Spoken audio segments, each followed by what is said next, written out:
అందరికీ welcome back to my channel. ఇంతకుముందు వీడియోస్లలో చెప్పాను కదా, పని చేస్తేనే పైసలు వస్తాయి.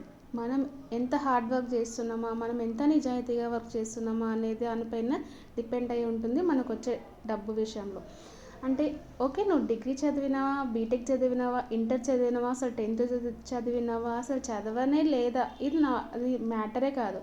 నువ్వు ఏం పని చేసినా కూడా అది నీకు ఎంతవరకు నచ్చింది, ఓకే నువ్వు నచ్చిన పనే చేస్తున్నావా అనేది చాలా ముఖ్యం.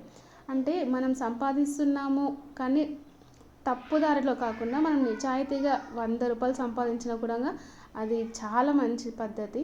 అంటే కొందరు ఫీల్ అవుతుంటారు, నేను డిగ్రీ చేసా, బీటెక్ చేసా, ఇంత చిన్న జాబ్ చేయాలా, ఇలాంటి వర్క్ చేయాలా. కానీ ఒక్కసారి సమాజంలో ఒకసారి బయటకు వచ్చి చూడండి, మనము ఏం పని చేసాము అన్నది కాదు, మనం ఎంత సంపాదించాము, మన ఫ్యామిలీకి మనం ఎంత సపోర్ట్ చేస్తున్నాం అనేది ముఖ్యం.